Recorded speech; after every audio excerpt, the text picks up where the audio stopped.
한번 따라해 보겠습니다. 가인의 길, 셋의 길.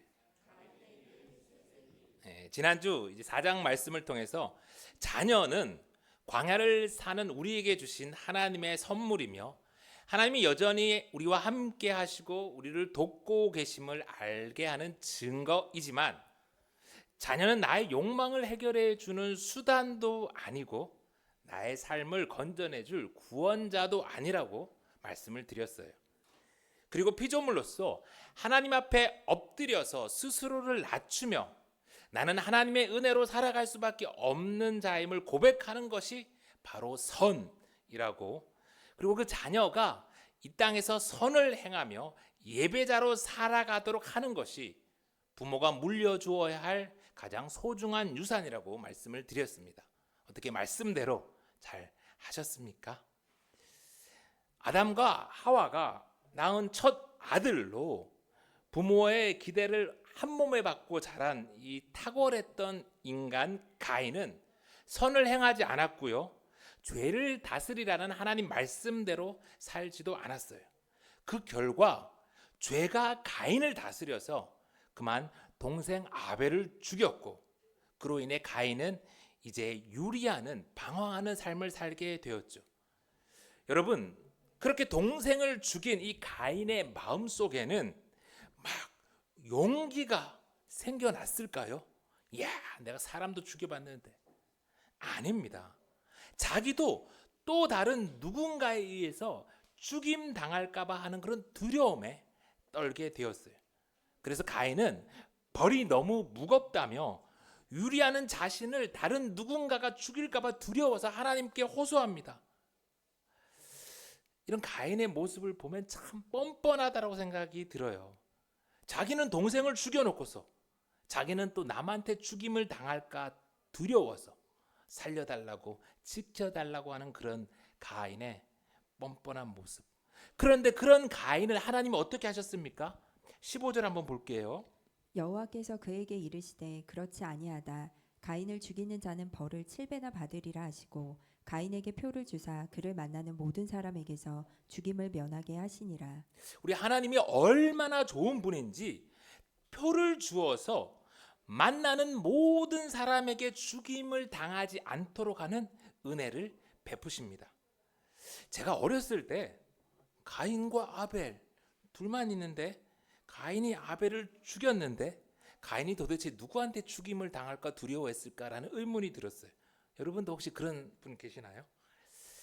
여러분, 성경은요, 이 아담과 하와의 모든 자손들과 모든 사람들의 이름을 다 일일이 기록한 책은 아닙니다. 성경의 기자가 생각했을 때 하나님 나라의 의미가 있는 사람들의 이름만 특별히 좀 골라서, 구속사적인 의미가 있는 사람들을 이렇게 골라서 남겼기에 아마 이 가인과 아벨 외에도 아담과 하와는 계속해서 많은 자녀를 낳았을 거고요, 그 자녀가 또한 자녀들을 낳았을 거고요, 수많은 사람들이 있었을 거라고 생각하면 될 것 같아요. 중요한 것은 용서받을 수 없는 죄인인 이 가인조차도 하나님께서 은혜를 베푸시며 돌아오기를 기다렸다는 것이죠.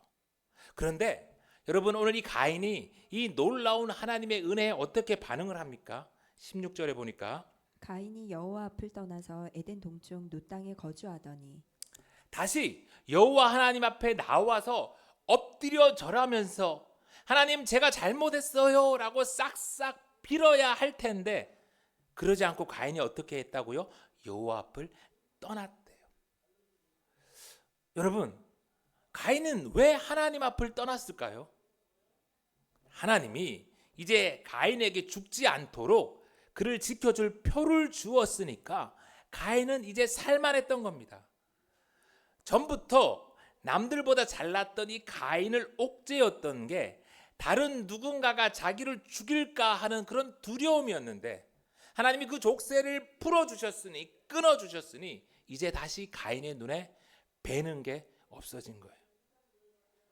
제가 10년 전에 이 암센터에 있을 때 보니까 신을 향해서 한 번만 자기를 고쳐주면, 한 번만 살려주면 착하게 살겠다고, 교회 다니는 사람은 하나님 앞에 헌금도 많이 하고 잘 살겠다고 그렇게 기도하는 사람들이 참 많더라고요. 그런데 여러분, 그들이 정말 병을 다 낫게 되었을 때 그들은 자기 말대로 정말 착하게 하나님 보시기에 좋게 그렇게 살았을까요? 물론 그런 분들도 계시지만 많은 사람들이 오늘 가인처럼 내가 언제 그랬냐며 여호와 앞을 떠나는 경우가 참 많이 있습니다. 죽임 당할까봐 그 두려움으로부터 해방된 가인은 여호와 앞을 떠나버립니다. 에덴으로 돌아가 에덴 근처에 살아야 될 것 같은데 그것이 아니라 에덴의 반대 방향 동쪽 놋 땅에 거주했대요. 놋, 히브리어는 노드. 이 말의 뜻은 방황하는 떠도는이라는 의미입니다. 그러니까 여호와 앞을 떠난 이 가인의 삶은 유리하는 방황하는 삶이 되었다는 거예요. 여러분, 아무리 인간이 잘났어도 하나님을 떠난 그 인간의 삶은 유리하고 방황하는 삶이 될 수밖에 없습니다. 그러니 우리 성도는요, 어떤 일이 있어도 하나님 곁을 떠나서는 안 됩니다. 나는 물론 내 자녀와 내 가족들도 하나님 곁을 떠나게 두어서는 안 돼요. 설령 사업에 실패하고 직장을 잃고 대학에 떨어져도 하나님께 붙어만 있으면 그는 실패한 인생이 아닙니다. 잠시 돌아가고 잠시 늦게 갈 수는 있지만 우리는 천국을 향하여 한 걸음 한 걸음 나아가는 그런 길을 걷고 있기에 성도의 인생은 결코 실패한 게 아니죠. 그러나 아무리 좋은 대학을 가고 좋은 직장에 취업을 하고 좋은 배우자를 만나도 하나님을 떠나면 가인이 되는 거예요. 유리하고 방황하는 인생이 되는 겁니다. 그래서 예수님이 제자들에게 마지막까지 그 십자가에 달리기 전까지 간곡히 말씀하신 게 무엇입니까? 요한복음 15장 4절. 내 안에 거하라 나도 너희 안에 거하리라. 가지가 포도나무에 붙어 있지 아니하면 스스로 열매를 맺을 수 없음 같이 너희도 내 안에 있지 아니하면 그러하리라. 나는 포도나무요 너희는 가지라. 그가 내 안에 내가 그 안에 거하면 사람이 열매를 많이 맺나니 나를 떠나서는 너희가 아무것도 할 수 없음이라. 뭐 대단한 일을 해내라고 한 게 아니라 그저 나한테 붙어 있어라. 붙어 있어라. 무슨 일이 있어도 어떤 일이 생겨도 하나님 앞을 떠나면 안 됩니다. 하나님과 동행하면 하나님이 광야의 길을 내시고 사막의 강을 내실 것입니다. 예수님 안에 거하면 주님이 우리의 연약한 인생을 통해서도 30배, 60배, 100배의 결실을 주님이 맺으실 거예요. 아멘. 여호와 앞을 떠나 방황하던 가인이 놋 땅에서 무엇을 합니까? 17절. 아내와 동침함에 그가 임신하여 에녹을 낳은지라. 가인이 성을 쌓고 그의 아들의 이름으로 성을 이름하여 에녹이라 하니라. 대단한 능력자였던 가인인지라 그는 거기서도 금방 아내를 얻습니다. 그리고 동침하여 아들을 얻지요. 그런데 그 이름을 에녹이라고 합니다. 히브리어로 하노크라고 하는데요. 그 뜻은 봉헌하다라는 의미예요. 하와가 잘난 아들을 낳고서 그 아들의 이름을 얻은 자 카인이라고 지었던 것처럼 방황하면서 살던 카인은 자신의 불안하고 방황하던 이 인생이 이제는 끝나길 바라면서 내 자녀가 그렇게 나 자신을 위해 봉사해 주기를 봉헌해 주기를 바라면서 이름을 에녹이라 지은 거예요. 그런데 이 아들 하나로 이 만족이 안 되니까 또 무엇을 합니까? 성을 쌓아요. 성. 그리고 그 성의 이름을 역시 자신을 위해 봉헌하라고 에녹이라고 부릅니다. 여러분, 가인이 왜 성을 쌓았을까요? 가인이 어릴 적 아마 부모 아담과 하와로부터 에덴 동산에 대해서 수없이 들었을 거예요. 그 낙원을 그리웠을 거예요. 그리고 가인이 죄로 인하여 이제는 유리하고 방황하는 삶을 살수록 엄마 아빠로부터 들었던 그 에덴 동산을 꿈꾸게 된 것 같아요. 그런데 하나님을 떠난 이 가인이 에덴으로 돌아갈 수는 없고, 그래서 생각해낸 방법이 능력 있는 가인이 자기 자신을 위한 성을 쌓고 에녹을 쌓고 그 성이 나에게 에덴 동산과 같기를 바란 거죠. 여러분, 여호와 하나님을 떠난 사람들의 모습이 오늘 이 가인과 같지 않습니까? 하나님께로 돌아가지는 않으면서 낙원을 살고 싶어하는 그 모습 말이지요. 그래서 돈 있는 사람들, 힘 있는 사람들마다 자신의 성을 쌓습니다. 때론 자신의 가문이란 이름으로, 때론 자신의 기업이란 이름으로, 때로는 대단한 사람들은 나라를 일으키지요. 그리고 그 안에서 낙원을 살고 싶어 합니다. 가인의 길을 따라가는 거예요. 그런데 여러분, 에녹을 낳고 에녹성을 쌓은 이 가인은 마침내 자신의 꿈대로 그렇게 살았을까요? 아닙니다. 똑똑하고 대단하고 힘센 가인이었지만 그는 평생 방황하며 성만 쌓다만 인생으로 끝난 거예요. 물론 에녹성을 쌓은 이 가인에 대해서 사람들은 이야, 참 대단한 인생이었다라고 칭송하고 부러워할 수도 있죠. 그러나 성경은 가인을 절대 그렇게 말하지 않아요. 가인만 그런 성 쌓다가 죽는 그런 인생을 살다가 떠났나요? 아니요. 성경은 여호와 하나님 앞을 떠나 가인의 길을 따라간 후손들 또한 잘못된 길을 갔음을 우리에게 보여주고 있죠. 18절. 에녹이 이랏을 낳고 이랏은 무으야엘을 낳고 무으야엘은 무드사이를 낳고 무드사이는 라멕을 낳았더라. 수백 년의 삶을 이 땅에서 허락받았지만 가인의 길을 따라간 그 후예들의 인생은 하나님 나라에 아무런 의미가 없었어요. 그러다 라멕의 때가 되었을 때 마침내 그 죄가 폭발하게 돼요. 19절. 라멕이 두 아내를 맞이하였으니 하나의 이름은 아다요 하나의 이름은 실라였더라.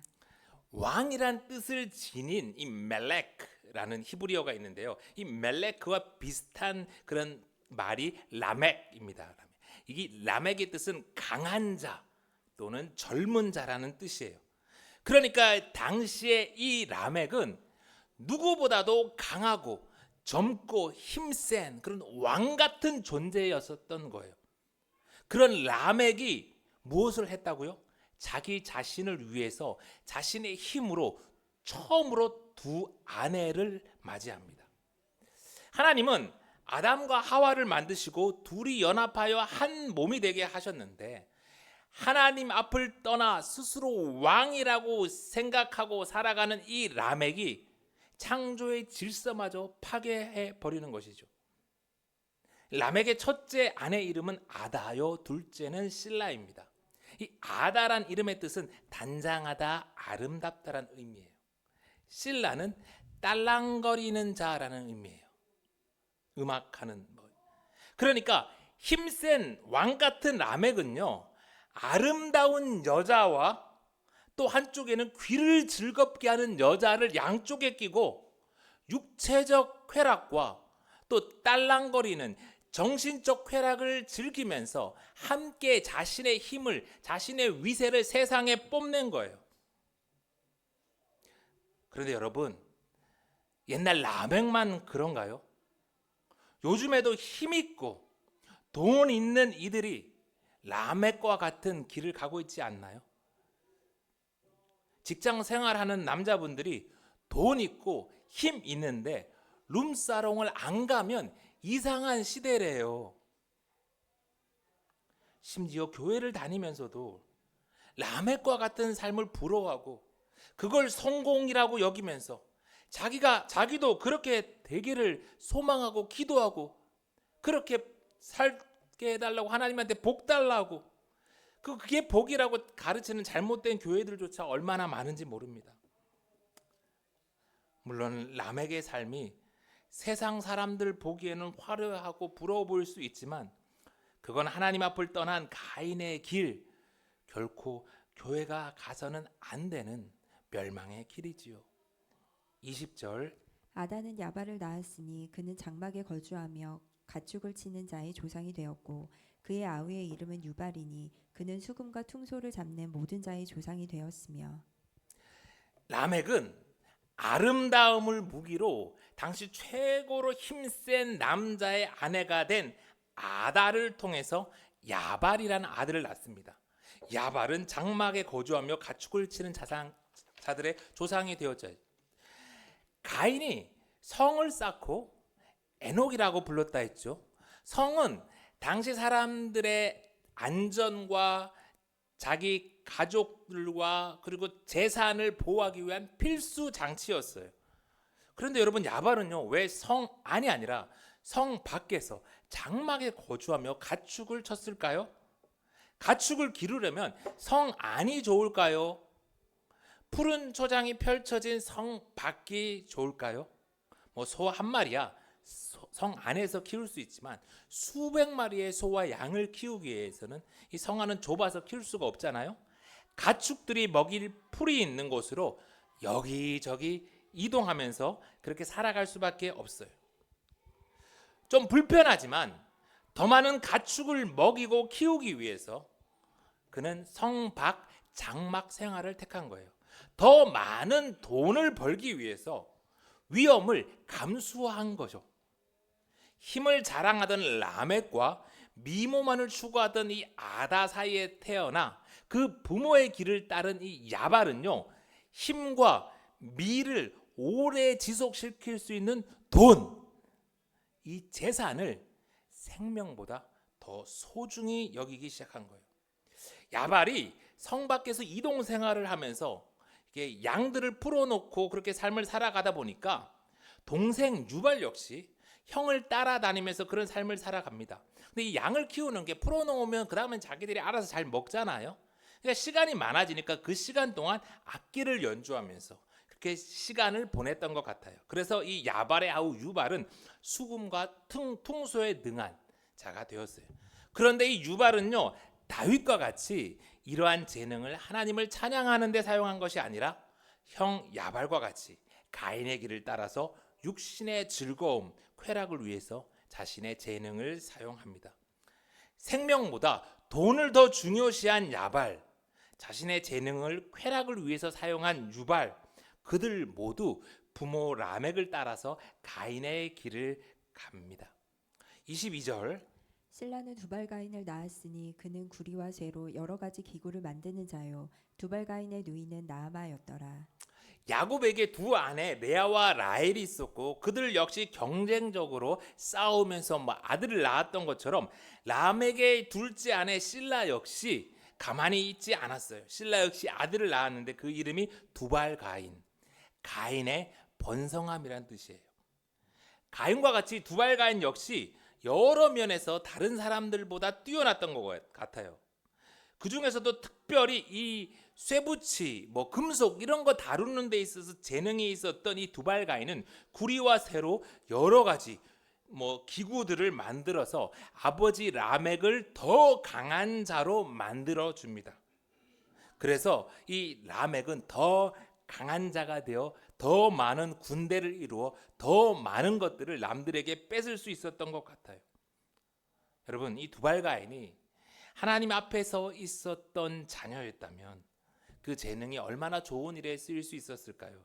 그런데 그가 가인의 길을 따라가니 그의 재능은 수많은 사람들을 괴롭히는 도구가 될 뿐이었어요. 이전에는 전쟁이 일어나면 몇백, 몇천이 죽었다면 이제는 과학과 기술이 발전하면서 전쟁에 수십만, 수백만 명이 죽는 일들이 일어납니다. 아니, 이제는요, 지구 전체가 한 번에 멸망할 수도 있을 것 같아요. 수소폭탄과 어마어마한 AI의 그런 발전까지 하나님을 떠난 이 인간의 기술이 이제는 인간을 단번에 멸망시킬 수 있는 두려운 존재가 돼가고 있어요. 마지막으로 등장하는 이 실라의 딸은 나아마, 그 뜻은 사랑스러움입니다. 남자들이 재산과 쾌락과 기술에 힘을 쏟았다면 그 당시 여자들은 아름다움, 사랑스러움, 이 외모를 가꾸는데 특히 온 힘을 쏟았던 것 같아요. 그리고 실라는요, 그의 딸 나아마를 더 사랑스럽게, 더 아름답게 키웠던 것 같아요. 라멕과 그의 부인들 그리고 그 자녀들까지 힘과 쾌락을 쫓던 그들은 또다시 가인의 죄를 반복했고요. 급기야 가인처럼 다시 죄가 그들을 삼켜버립니다. 23절, 라멕이 아내들에게 이르되 아다와 실라여 내 목소리를 들으라. 라멕의 아내들이여 내 말을 들으라. 나의 상처로 말미암아 내가 사람을 죽였고 나의 상함으로 말미암아 소년을 죽였도다.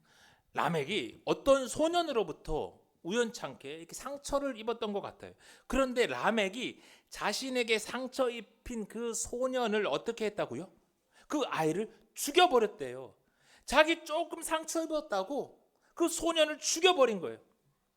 그리고선 자기 아내들에게 내가 나를 상처 입게 한 소년을 죽여버렸다고 자랑하고 있는 거예요. 여러분, 이게 사람입니까? 사탄입니까? 적어도 동물은 자기 기분 나쁘다고 다른 동물을 죽이지는 않는 것 같은데 말이죠.